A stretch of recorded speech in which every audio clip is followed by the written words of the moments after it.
Mesdames et messieurs, bonjour et bienvenue à Yeba TV. Comme vous allez constater, nous allons dans le stade des martyrs pour commémorer le 38e anniversaire. Il y a UDPS, comme vous voyez, le 15 février 1982, le 15 février 2020, UDPS parti au pouvoir. Vous allez célébrer Bongo, donc 38 ans à pouvoir. Vous allez comme on a déjà une ambiance totale et en direct Yeba TV sur place pour qu'on soit bon point de vue. Il y a Pasteur Guili Azali Moko, il y a défenseur, il y a UDPS, mais aussi qu'on soit point de vue bongo, il y a Abbé Cholé Moko, il y a président, il y a parlement debout, il y a UDPS. Nenga bozali comme on a ambiance azali totale, donc activité déjà et bandit, militant, bazui d'assaut stade martyr et tozali vraiment connecté en direct bongo na dans le stade martyr, on a invité bongo Abbé Cholé, na Pasteur Guili va rejoindre déjà awa. Bonjour Pasteur Guili. Bonjour Ndekonanga Mitteranaya. Bonne santé. Non, Dieu fait grâce. Abbé Cholé, bonjour. Kitoko kaka au rythme du pays, tout ça nous na stade. Bon anniversaire. Anniversaire mais eza guerre et affrontement contre le blocage. Les deux alliés affrontement. Affrontement yo mo Hollanda ki Jean-Marc Gazala qui clair. Alors que eza na alliance ou accord te cause la au-dessus de la constitution ou le peuple congolais. Ne le lotoyer toute personne ou toute institution à cause de la reconnue qu'elle est coupable face aux ordres donnés par les chefs de l'État. Les lots na stade de Martyr aussi la nana bango. Pasteur Guili, le 15 février 1982, le 15 février 2020, 38 ans jour pour jour, UDPS Azali ko célébrer existence naie. Point de vue nous allons, sentiment nous allons lelo. Non, d'abord merci Ndekonanga Mitteranaya. Batu faut pas comprendre ka eloko moko. L'UDPS n'est pas le parti politique. Ça c'est un. Comme preuve, l'UDPS c'est lui le père, le papa. Il y a tout le parti politique, il y a la République démocratique du Congo. Donc grâce à l'UDPS, nous avons pour le cravate congolais Tchana Kingo. Mais ça n'a pas tout le lot, quand on a ça, ma belle pour la cravate. A yibate, a bomate, a violate, a sumukate, kaka pour la cravate le lot tika famille nae. Mais l'UDPS a bunda pour le lot cravate la tamana Kingo. Grâce à l'UDPS, le lot démocratie est en Afrique. Tout le premier président africain est un dictateur. Na Côte d'Ivoire, Félix Houphouët-Boigny est un dictateur. Na Sénégal, Senghor, dictateur. Na Afrique du Sud, Bota, dictateur. Na Zaïre, Tolongoli Bakasavubu, Mobutu, dictateur. Toké Angola, Agostini Neto, dictateur. Toké partout. Maintenant, un Congolais a télémis pour libérer l'Afrique. N'explique pas que Mandela est libérateur d'Afrique. Mandela côté na idéologie ya UDPS ya Etienne Tshisekedi wa Mulumba. Mandela abunda na ba propre ba problème na ye o ya kenda prison en 1963. Mais Etienne Tshisekedi abandi côté le makobunde l'Afrique, l'Afrique a libéré. Donc bravo na respect na UDPS. Donc bandeko yo basona kana UDPS. Baye ba ke basa mudi puisque Koko a manqué Koko respect. Bravo na respect na UDPS Abbé Cholé.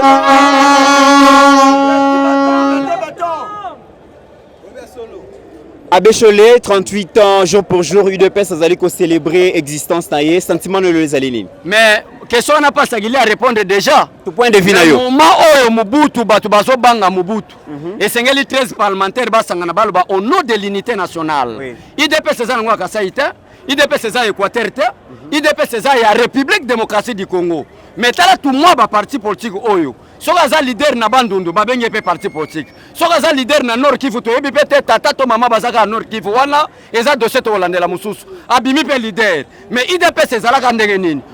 Mutu ya bandundu atelemi, mutu ya Kasai atelemi, mutu ya Bakongo atelemi, mutu ya Katanga atelemi. Basangani babengi bango les 13 parlementaires. Batali ke Mobutu azo violé. Ozomona ne totala na boye expression de liberté d'expression ezalaka te. Totelema to défendre ba défenda. Mais les gens ont na terme lingala chaîne na eza chaîne moko respectueux moi to loba mingi ezate mais na terme lingala tu ba parti soki baza na impolitesse envers IDPS bakolo baza ba parti moko ya bana makangu osolanda mwana azanga tata na mama oyo moyeba bazwa éducation de base ezate mais à cause de l'IDPS nous avons réussi à chasser la dictature de Mobutu à cause de l'IDPS l'aurait désiré akosi na koya na démocratie mais ezaki démocratie te ezaki lokuta to bengani toyeko bengana mwana machombe ya suka Joseph Kabila lelo Félix Tshisekedi le président de la République démocratique du Congo à cause de la lutte menée par les 13 parlementaires accompagnés du peuple congolais.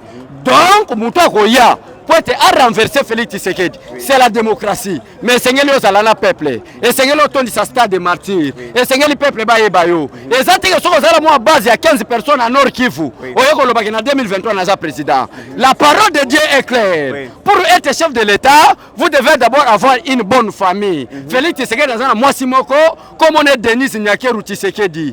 Maman Denis Nyakeru Ayebani. Tshisekedi, dans un tata. Et tiens, Tshisekedi, maman Marthe. Mais yo, la cause à la président na 2023 tata na yo toyeba nanu te maman na yo toyela te kaka lobby oya la politique congolaise obani boto la ba musicien basi bon yebisa ngai okokoma président de la République par quel moyen Pasteur Gili, comment on peut expliquer ba congolaise na ba congolais bazali kolanda biso na République démocratique du Congo et à travers le monde, pourquoi seulement ba créer UDPS 37 ans après ne ba yo kozwa bongo pouvoir, pourquoi Bolekisita est belé pour la magistrature suprême? Non, Nzamba a un chronogramme naïe. Dieu travaille avec le temps. Nzambe azana makambo asala kanabatu. Nzambe soki alaki Nzambe yati kota kangaga bimsa Israël directement en Égypte. Angaga pumbikisa bango atali kolo bibokoma. Alors ce n'était pas facile. Il fallait peuple zaïrois ateyama. Ayeba l'UDPS et zo utawa et puis démocratie zo lukelo konini. Papa tient alaki na posa ya okoma président de la République te. Peuple congolais faut ba yebeloko wana.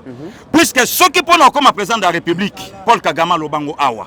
Alobi na solo la na vie na pesa yebi bundeli abeta masasi. Alobate kaka na biki na papier toko za bukonzi.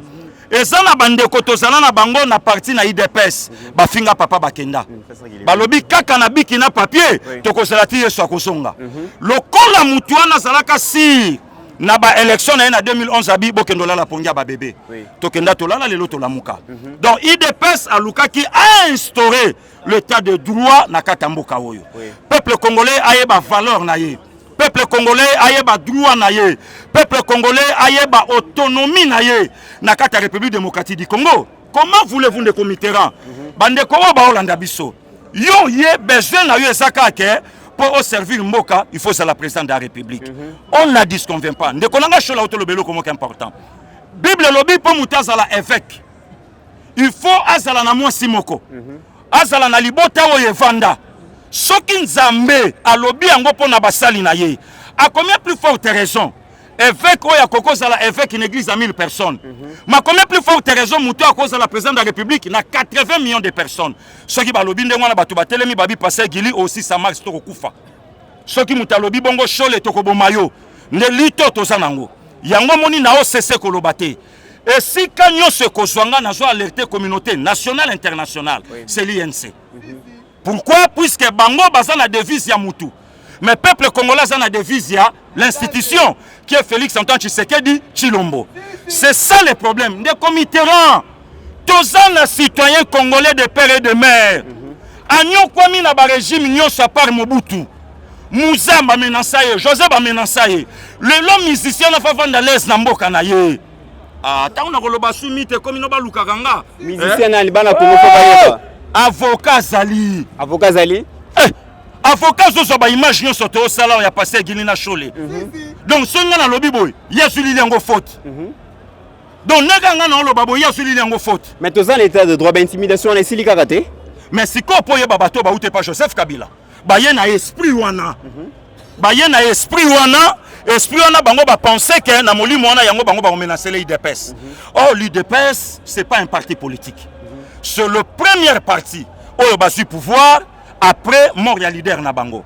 Pour comprendre que l'IDPS c'est sa partie à ba concité. L'IDPS c'est le parti de masse. Vive la musique et Koufa le moyen ba qui a suivi beaucoup les athées. Que sera Koufa moyen ba doit que sur la victoire les athées. INC ba na leader na bango. PPRD azo que déjà na faillite politique. Donc Koufa na ye. Le no soko zu ba parti tout. Mais le lo zo mona IDPS est commis encore fort. Ne committerant parti nini na Congo a osé na stade à 80 000 personnes. Parti a osé. Rien que l'IDPS ne konangai. Soyons quand même sérieux. Merci beaucoup. Abbé Cholé, le loboye, tout le monde que UDPS bozana pouvoir. UDPS ezali na comme doctrine social-démocratie au ligne kolobake. placer l'homme au centre de toute action politique, économique et sociale. UDPS a du pouvoir, pensez-vous que vous est-ce que idéologie ou papa Etienne Azala Kinango, ma vision politique papa Etienne Azala Kinango, est-ce que Ezali Tozali comment on a un exercice de pouvoir à UDPS? Mais on a une question parce que depuis Félix Tshisekedi dans la tête à pays, Bitumana Makas et les progrès social. Qu'est-ce que je dois faire pour le progrès social? Gratuité et enseignement. Qu'est-ce que je dois faire pour le progrès social? Construction de maisons militaires na Katia Chika Kokolopen Intendit national na République démocratique du Congo. Qu'est-ce que je dois faire pour le progrès social? Na éviter embouteillage. Na tiela bango baso de moutons. Kuna na boy na polémique déjà ministre de la justice a dit que personne n'y a la cité, il sera arrêté parce que toyebi ba voler. Na autant comme on était pour na leader à les cailloux. Déjà yebani nango. Mais quel est le problème? Le problème est que les alliés IDPS progrès social.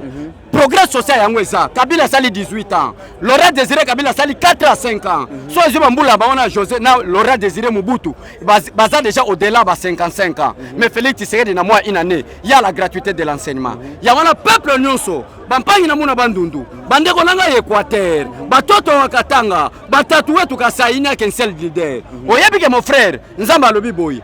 Il faut choisir l'homme qu'il faut à la place qu'il faut. Muto alingaka l'homme qu'il faut à la place qu'il faut. Bitumbana liboso ezala contre le tribalisme. Soki yoza muluba bulike yena IDPS poza muluba to zongi sombu mujima na chibala. Parce que IDPS c'est un parti national. Yo peso zo linga fayulu poza mutabandu ponga la kutane na Sénégal. Mais ça débat ko londa te bisoto lo ba makambo. Kutane na Sénégal. Na occasion nini? L'occasion est na kenda ko sala makambo formation politique. Na yeba yo ko la vendre du pétrole mais ça débat ko lo bate bisoto ko kene makambo susu. Ozola nande konanga. Alors quel est le problème? Le problème est que muto alingaka changement et loka liboso abundaka tribalisme. Biso ba o ba taxanga ndeko gilia so ebisayo. Origine ya Équateur nga abeshole na lobela yo. Origine abandundu. Mais si la tamoni tous les territoires ya province abandundu. Na tiko mone longia muto te a réclamer la vérité des îles. Na mone longia fati kuna. Donc progrès social les en marche, né yango zo mona présence à IDPS na kacha stade de martyr. To yako sala ni na stade de martyr. 37 ans, il y a opposition. Il y a une année d'alternance. Maintenant, tout ça, c'est l'évaluation. Il y a cabinet chef de l'État qui sont des voleurs. Il y a gouvernement qui sont des voleurs. Et pour ces chefs de l'État, ça va tourner à des moutons. Pasteur Gili, et la question de Congolais bazali kotuna. Il est vrai que UDPS est parti et démystifié Mobutu. Mobutu dans ces pays, il était considéré comme un petit dieu.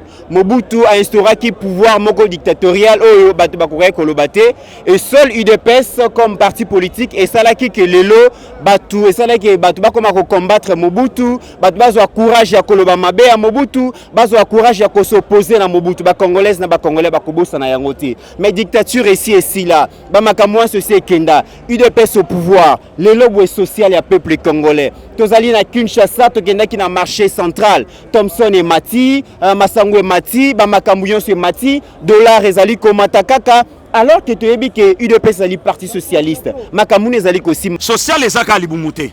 Social c'est l'ensemble, il y a bien-être, il y a Moutou. Il y a cause anango, entre autres soins médicaux, entre autres gratuité, ne konanga shola uto lobango, entre autres Congolais à vivre à toute tranquillité, na mabele na ye ya bakoko na ye. Tovandi na musée awa.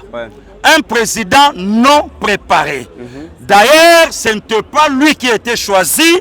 Il y a comme président de la République, c'était le Vengandou qui sait ça.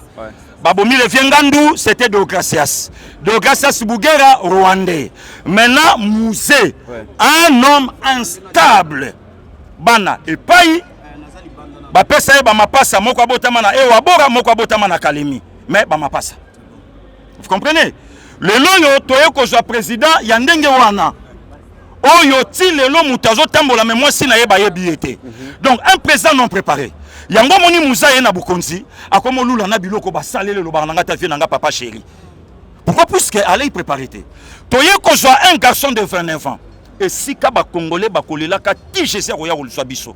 Il y a ko soit un président comme Joseph Kabila à 29 ans, même pas diplômé d'état, même pas politicien de carrière, même pas militaire de formation, aye a piétiner biso pendant 18 ans. Donc, à ta Jésus comme présent, et loko ba congolais ba robo sanangote. Que to soit mutumoko place à outa toye bate.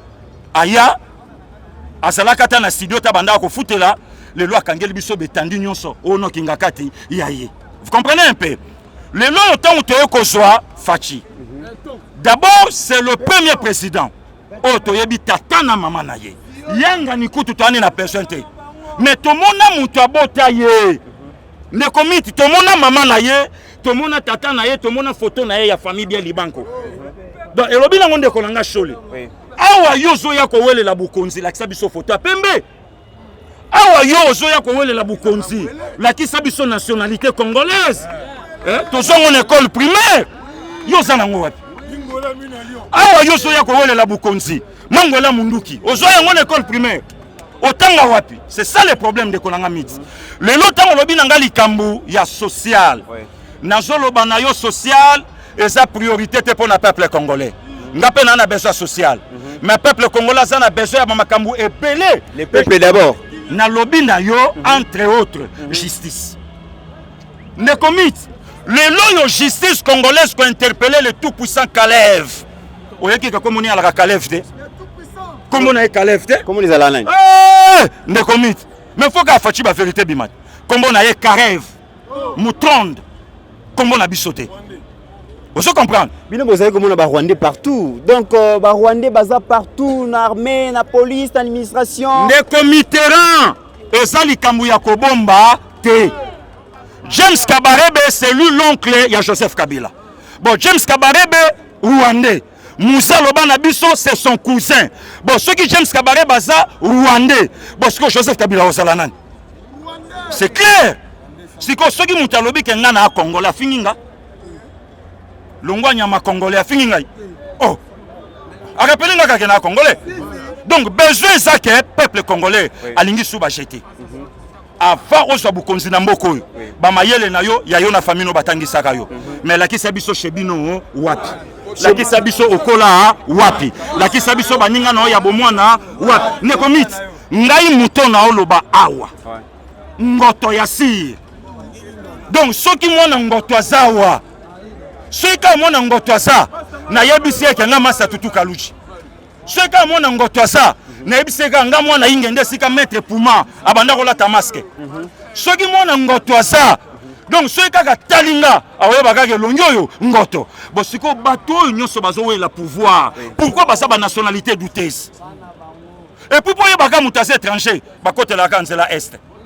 O mutakivu, o mutabukavu. Mais pourquoi étranger bimana kasaïté? Abiman Équateur répondani. Munoko na bango ba côté la kaka kuna. Allez ceux qui ont meki o te toko lukayo toko sila na nayo. Toko lukayo toko sila na nayo. Moi poser une question au lobby likambo moko apona pasa gili que pona nino linga ko bimisa batu nyoso be étranger. Mais il faut voyer ba histoire que Kagame na politique na sala ki pour balkaniser la République.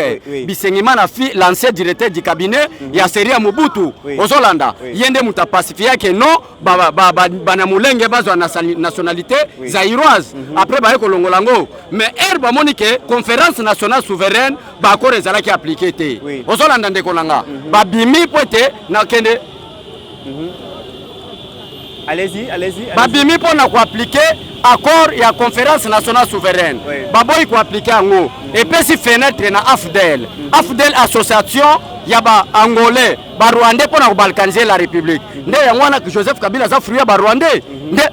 Il ne peut pas travailler avec des Congolais. Il ne doit travailler qu'avec les étrangers pour nous balkaniser la République. Ok, avec les questions moko ezali ko yelabiso ba Congolais, tu as dit que UDPS ezali parti au banda ko prôner banda la bonne gouvernance. Batukutu babane ko lobake une fois le fait Etienne Tshisekedi du président, bato nyonso ba yiba bongo banda ko ya l'état, mituka ya l'état, ba bien ya l'état, bango moko bakoya ko zongisa yango parce que azalaki mutu moko azalaki intègre, azalaki mutu moko azalaki ko luka application en justice état de droit. Le lobo etozali comment la UDPS au pouvoir kasi présidence de la République ezali impliqué na ba scandale financier. Tu as dit que le 2 mars mokonzi ya mboka tango a lancé qui programme na ye ya 100 jours. A lancé qui yango ezalaki entre autres ba construction ya ba so de moutons, ba réhabilitation ya ba route, ya ba école ndenge na ndenge. Kasi programme wana lelo esilité parce que ezana batu oyo ba yibi mbongo ya l'état to lia munoko te. Mais UDPS ezali parti au pouvoir. UDPS ezali ko prôner état de droit. Comment est-ce que bino bozali ko gérer mais ba miyibi bazo silaté? Oui, ndeko na ngai bamiyibi esengeli basila te. Yango nozomona tournée ya son excellence Félix Tshisekedi. Yo landaki peuple te. Peuple azo compagnie. Peuple ye moko ayebi banani baza bamiyibi. Peuple ayembi. Yewana kamere muyibi munene. Ezanga te. Peuple nde ayembaki. Nazala ba vidéo na kopesa yo. Ozolanda ndeko nanga. Nde ministre peuple congolais mutoko sabino te. Ministre ya justice. Azalaki ko accompagner chef de l'état na ba tournée. Asali déclaration. Alobi kombo ya mutu nyonso ekozala cité na kati ya vol ya baso de mouton ya programme à 100 jours. Il s'est arrêté. C'est la raison pour laquelle Félix Tshisekedi a suspendu caméra été. Mais à l'ongoli il y a quelques attributions. À quoi la conseil des ministres était Lobi Azalaki na conseil des ministres tout le monde qui est Lobi Azalaki. Mon frère allez bien vérifier. Azalakate.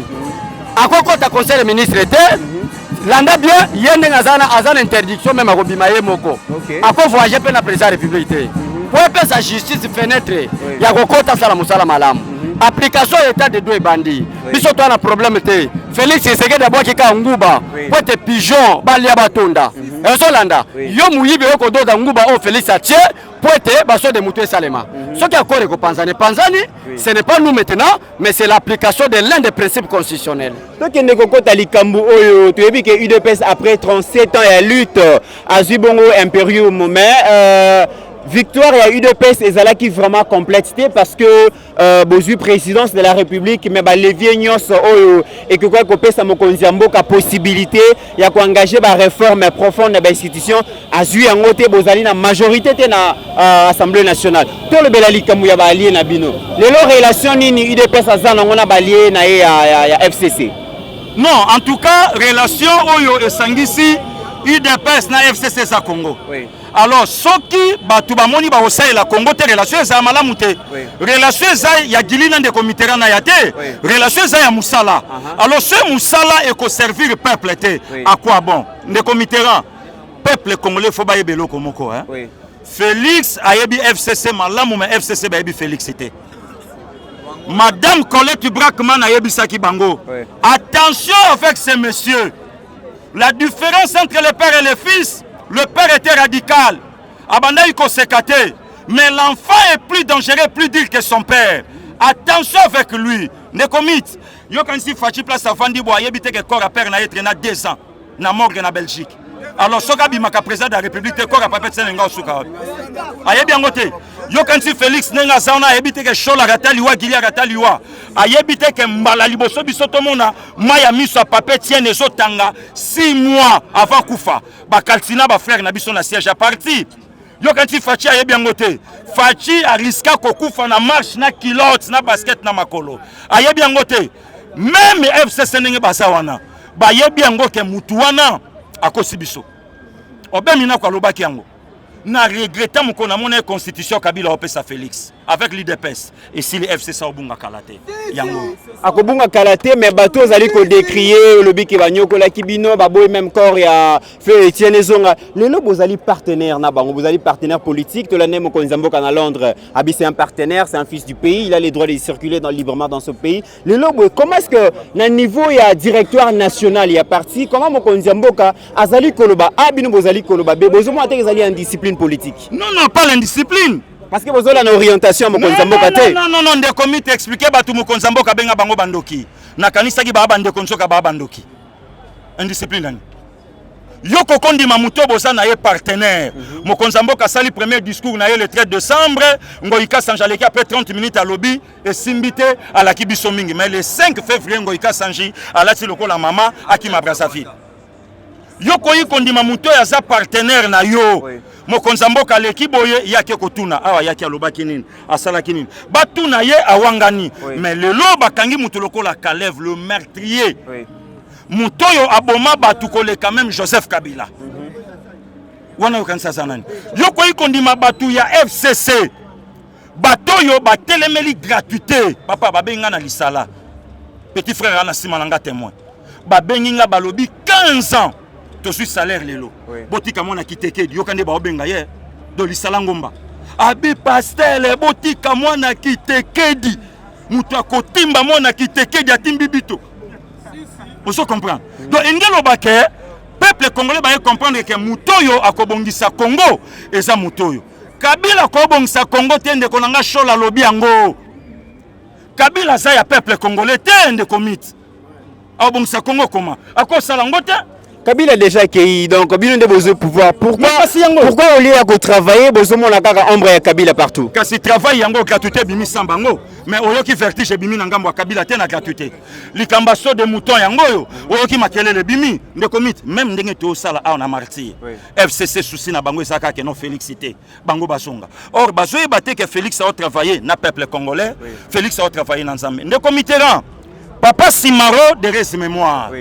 Azoye bisa Félix aze kwa lobi soko zo sona na mutu batela maloba parfois ko sone ko umela okosanga maloba koloba lelo vérité désir na zawapi batu nyonso banda ko chama kelele shola kimisi bango gilia kimisi bango yoka su bango te ba comprendre que babunda ki na fausseté or fausseté balonga na ngote lelo yo likamba vérité désir na madame la première ministre belge Tuni Martin Fayulu brandir ngaba preuve ozo ba élection place nini a gagné te azwate Congolais baso comprendre que charge na biso eza na maboko ya Félix donc yango zo mona ndengo ministère douane tondi mutu moko te pire vie moko ta ya biso bobimi okutanga na 6 boko za 2000 te mais toyoki quand même toyoki balobi mbongo ebimi ebele ba pesi ba 2000 francs ba 5000 francs na batu toyoki s'il vous plaît toyoki moni ba transco est-ce que ba transco on a UDPS à louer yango ou soit logo la zara na pouvoir ndenge toyebi na pesi gratuitement ne commit lobi ko kabwana yanga na yo nazalaki na ndeko trésor mwamba azolandanga azaliawa ye mutu alaki chargé ya kofuta bambonga ba transport po so bato ba pesi ba tumbongo te ndenge ba pesaka toujours est-ce nga na jelo ndeko nanga mi to ye na yo na transport ni to ye na ndeko nanga Steve Konde na transport bon était bimité tout na ndeko nanga Chole aye na ba propre moyen na ye et l'autre côté l'UDPS c'est les partis de masse. L'UDPS a un compte à rendre à peuple congolais, a Bongisaye Atikaye na État. Le Joseph Kabila, le Vital Kamere, le Martin Fayulu, le tout consort. Mutuna Mutu Alukambo Kane. Ndana Lobakango clairement, Naza Mongo, équatorien Bokila Lokonde Fapekato. On se comprend. Donc le lot Mutakoko Lobananga Teke Lakisa Biso ke Ozamongo. Mais non. Ce qui m'a dit que donc c'est que ngamo bamba ko mobulu donc konzambo ka lobi ke la ki sabiso ke bo ba congolais c'est que pe mobulu wa se ko loba ki na vie et loko balaki sa mona te batangisa yete papa na mama et ala purement naturel ce ba komo la sa mona papa to mama yeba ka sa yete Abbé Chole lelo quand même tu dis que c'est une grande fête 38 ans ça se fête tu dis que 38 ans ceux qui mutabota mi a commis à 38 ans a commis déjà mon bangé kasi tu dis que UDPS azali na pouvoir UDPS a eu pouvoir yé moroté ba congolais bazo souvenir bazo se souvenir na corps ya Nairobi oh Vital Kamere na président Félix Tshisekedi ba signaki mais lelo to moni ata drapeau moko ya UNCT Ouazali partenaire na bino na kati ya cash qu'est-ce qui se passe donc yo depuis yana ki chasse on a déjà INC bazana batu po tinda bamba zakana ba drapeau pour nous zo lingaka ba confier pamba place ni no mona déjà tala bureau INC za quelque part so ina bureau na ba moko drapeau ils attendaient na stade de Martyr ya osalani bazali to bazate na yebi bango te biso Félix Tshisekedi za président de la République pour na INCT mais pour na peuple congolais à travers IDPS biso moko to tondi si stade de Martyr Ozolanda bango batika batondi sa 20 mai tikela biso Martyr déjà peuple congolais à comprendre que Félix Tshisekedi aza leader international invité bangote te biso to invitaka te kala ndenge alandaka Félix na Genève so alinga ya ayet est-ce que na Genève Félix alobaki caméra yako soutenir nga INC yako soutenir nga ayaka yemoko parce que caméra est même en fer sata yebise que c'est Félix Tshisekedi qui sera le président amati même na lola na ba prier nzama yebise bo matabo kita Félix et quand on peut na kati opposition place bazala ki bango na kati ya trahison qu'est-ce que je dois faire na kende Rolanda Tshisekedi or que erto yambi caméra na programme ya sortie à Genève caméra était envoyé spécial ya ba français na ba belge pour na contrôler diplomatie à Félix Tshisekedi lelo yebani comment est-ce que quelqu'un est directeur du cabinet d'un chef de l'État mais il se prépare à être chef de l'État en 2023 as acteur politique c'est tout à fait normal à l'ambition mieux vaut aller même au gouvernement osala kati cabinet ya wana Félix Tshisekedi l'homme le plus intelligent atika ke osala ba bêtise nena Kigali na 30 vaches Félix Tshisekedi a joué avion à Angola, à Kutana Lorenzo, na Museveni, na Paul Kagame. Ça y est. Il y a des conséquences pour le cabinet chef de l'État, Batrete Bazaleki. Quel est le problème avec Félix Tshisekedi? Félix Tshisekedi a un papa grand cœur. Félix Tshisekedi a un bolingo ba congolais. Yangwana na kolobango vérité lelo. Osoya ba lelo place oyo mboka oyo banyamulenge bafanda kamingi eza Grande-Bretagne. Place Félix Tshisekedi a uta. Ce que otali union relation Afrique na Royaume-Uni Kagame azalaki proche ya premier ministre britannique. Complicité na bango. Les journalistes congolais ont sanctionné na BBC chaîne anglophone à cause parce que alobi makambo Kagame. Parce que la Grande-Bretagne et le Rwanda baza deux pays baluka comment balkaniser l'Afrique. Maintenant Félix Tshisekedi a comprendre que Banyamulenge basé belé na kati ya Grande-Bretagne. Lokola bazo senga est ya pays e kabwana e koma kuna na bango soki na lobi ke baza ba congolais te est ko kabwana alobi que je leur dis que ils sont des congolais. Il y a aussi des Banyamulenge au cabinet du président de la République qui ne sont pas des congolais mais au nom de la cohésion nationale to bengi bango na ba congolais. L'avenir nous donnera raison. Tozo c'est la carte la lobby parce que décision ya makase zo bandalelo après stade de martyr. Samuel Nzame na buto kufate qui vivra verra après le 15 février. Après le 15 février, qui vivra verra, Tokozé la grande décision. Pasteur Guili, pardon, est-ce que Mokonzambo Kakoza la présent Lelo? Non, en tout cas, le service, nous avons les colons à Bisso, pour garantir Bisso Kakozala. Pour garantir Bino Kakozala. Vous assurez Kakozala? Non, nous avons pas réponse. Bato bazan habilité à côté de Mokonzamboka, pour rassurer Bisso Kakozala. Le lobo il de pèse au pouvoir, mais apparemment Bolobi, moi beau travailler bien, ils allaient partenaire na Bino ya FCC bazali ko bloquer Bino. Est-ce que les alliés raison vous allez trouver ou soit réellement Mokonzambo Kazali bloqué na réalisation ya vision na? Non, ce qui chef de l'État là qui bloqué ne nomination ba au magistrat nga au salamate. Olandi déjà ba biloba loba o nyonso loba maki mais le lo Floribert Kabange Numbi atiki fauteuil na ye le lo pêcheur Mousso à sa côté. Pour comprendre que biloba loba o loba maki on a pas ba Néhémie talande ko mit na yebisa gi yo ba biso na ba Néhémie na ba Shadari to andingi moko. Vous comprenez? Tata na biso basale le côté na mboko yo. Mutaleki biso tata ya mutoyo. Tata na ya bunda na mboko lelo mwana zo bunda. Néhémie tata na yebana tenga pe tata na nga yebana te. Shadari tata na yebana tenga pe tata na nga yebana te. Biso nyoso lelo tozo pasula mabanga to andenge moko. Mutaleki biso tata ya mutoyo. Yango moni na ko répondre na question de konanga shola utolo bana ona compléter ye. Soki ndeko Vital Kamerhe ye faiseur de roi. Asala Martin Fayulu te ponani. Il fallait ça la Martin Fayulu. Il y a pour nara Etienne Tshisekedi. À mon akakuna ba 50 selele, il y a quelqu'un qui mokote na pic méchant.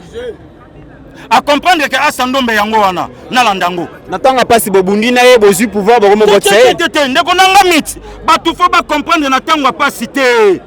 Lelo soki mutamoni ya beshole, akoyeba ke wana combattre IDPS. Mais mutaye nse mutaye biete. Directeur à cabinet et pardon pas directeur à campagne Bundi, Bobundi na ye kemera ki campagne nge salamaki. Lelo bandeko ya INC ba komi koloba ke bozali ingrat parce que bozu pouvoir boyoki elengi bokomi koluka boka bana ye. Na IDPS te. IDPS basangana kana yete. Grand frère nanga lobiango. IDPS basangana kana yete. IDPS yemoko na pouvoir, IDPS yemoko na masolo. En position. IDPS basangana na yete de comité. Soko sali li kopana IDPS o sali li kelemba. Yebaka ke IDPS soko sali li kelemba akofé na yo. Akolia yo. Pas clair, akolia yo. Akolia yo te yomoko okokota na kata komile isama. Lelo yomoko lobi. Bande ko na si réellement tozana bango na kashi wapi bango. Drapeau bimaga na Kivu. Et bimaga na Congo central. Et bimape na Marti totalango. Ba yebi ke awa bako yate po IDPS asa. Yate le ki aba weba te no wana mutaye INC. Mais yo totambola kana yo parce que Guili mutakiti na mutuka bo azu fait ya pesi aleki. Mais o ya INC mettre avocat ba yebi ete. Les mots de la fin pasteur Guili. Yaliwa te pour l'émission lelo. En tout cas, merci vraiment na bande konyoso oyo boyamba kinga na lipasa na ngayo wana beshole. Muto yazo sala pagaille libanda. Yewana. Donc merci. Martyr yango. Et ça là qui li séquité et là qui li soloté ne commit et ça loko nga kutu na ko lobate. Poya komeka martyr ngai. Et ça loko kosani liwat. Oko ki ne pas libélat. Martyr yo e koko li a pays de pes. Mais il de pes ali. rendez-vous ngana yo lobby ce qu'on a minute on est ovandi bato balobaka bémission pour na IDPS batindi bato na bango kendo tal sikoyo kuna ndenge nini to mona tikali kaka muka est-ce que bato vraiment basali omoni ma bato sérieux est-ce que bato ma bakocho na bato to bawewa est-ce que bawewa bato te sikoyo na minute on ndenge basawana na plateau TV lobi bakosanga bongo musala show la kosala bango musala gilia kosala bango musala rena kosala bango avato lobana tondisa martyr Abbé Cholé. Merci beaucoup ndeko na confiance nanu ya Yeba TV ndenge bopesa biso pour communication à président na biso kende musika biso toloba na IDPS la mort n'est rien mais vivre vaincu sans gloire sur la terre c'est mourir deux fois yango to pona IDPS to masoko ya nzungu ebanga moto te donc ndenge tozabo tobanga na biso eloko te na kotambola makolo tina limité na komi ndako na kutano na nzela muto kanela bato tala soko sala nini donc to kutano lendi Mais avocat ba kanela bino déjà. Avocat ngana leke na mayela yebina ko interpréter. Balobi ba porter bino ba plainte. Preuve la pour que maître avocat wana na kotanga communauté pona ofula epo ya tala maba 100 vie ba 50 vie. Ngana za muta ba 1000 vie. Ozolanda na za muta ba 1000. Donc c'est-à-dire ya tala makate. Bon en d'autres termes na lingela lobandi maître na yo kele ma zonga na bande de l'école. Oyebi principe te. Même la parole de Dieu o eza constitution solo et loba quand on parle de la deuxième alliance, c'est-à-dire la première alliance a été abolie. Ça c'est même la parole de Dieu. Ce qu'on quoi interpréter constitution interpréter même la parole de Dieu. Nous avons sali accord alliance na Abraham. Nous avons sali alliance na batebele na kacha Bible. Mais dès que alliance à Jésus-Christ est alliance à Abraham est abolie, maintenant c'est l'alliance de Jésus. C'est pour dire que l'accord de Nairobi est aboli à cause de l'article 78 de la Constitution pour aller identifier la majorité parlementaire avec le FCC. Je vous maudis au nom du peuple congolais. Ndeko Cholé, na kutu na compléter. Ndeko Mitterrand. Na compléter ndeko nanga Cholé. Accord ya Nairobi loba fachi au pouvoir ndeko wana premier ministre. Mais pour sa primature, il faut toute majorité. Toujours présidence, tu raté majorité. C'est que accord na mai. Maintenant na cadre ya reconnaissance. Mukonzambo Kabisimba directeur ya cabinet. Oh, directeur ya cabinet et quoi peut au maman Denis. Mutumoka confiance. Et quoi peut au salanga. Donc tant ba pesio ngelo bateke ça na quatre accords. Yomoko Olanda ka président ya INC alobaka déjà qu'elle a renoncé na accord ya Genève. Ça c'est un. De deux ne konanga mythe. Kobunda kolongola Joseph Kabila. Na 2023 ko pesa Vital Kamerhe pouvoir. Et ça le quoi ko déshabiller Pierre, ko habiller Paul. Donc tout ça na biso le côté fait tout tika Kabila. Donc ndeko wana asa la suite. Ndeko Gili Abbé Cholé. Tu es bien ba finga ba mama te. Mais na ngana ebisa ba mama. Ba pekisa pe mama akota masolo ya politique. Pour masolo politique ça guerre de nerfs. Tangu ya sangisi ba mama na 2023 bino ba mama baloba ina yeti. Ye nani. C'est compliqué pas ça Gilité. Ba mama pekisa ba mama avant de parler makambo ya accord ya Nairobi. Expliquer biso na accord au Sinana Jibem Piala. Comprendre que pasteur Gili na Abbé Cholé bokomi ko banga.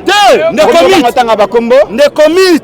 Na lobi na yo yo yebi mama o ya sangisa ki batu. Nga na yebi te. Bon, nga na yebi. O ya lobaki ke na 2023 ba mama bo fungula misu.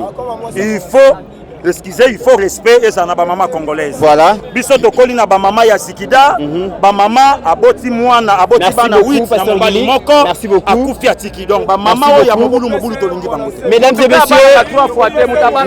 Mesdames et messieurs, nous sommes à la fin de cette émission. Yeba TV tozalaki en direct na Stade Martyr, place Wapi Boti ko soit point de vue à Abbé Cholé na pasteur Gili.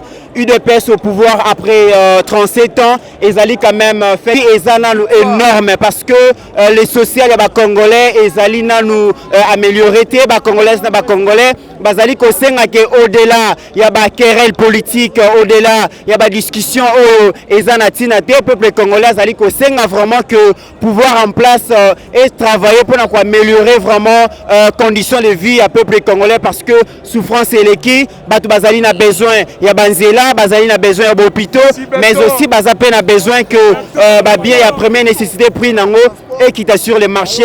Voilà, et le Congolais Bazali Koluka. Ceux qui acteurs politiques, ils ont conscience pour travailler pour l'intérêt du peuple congolais, ça sera une très bonne chose.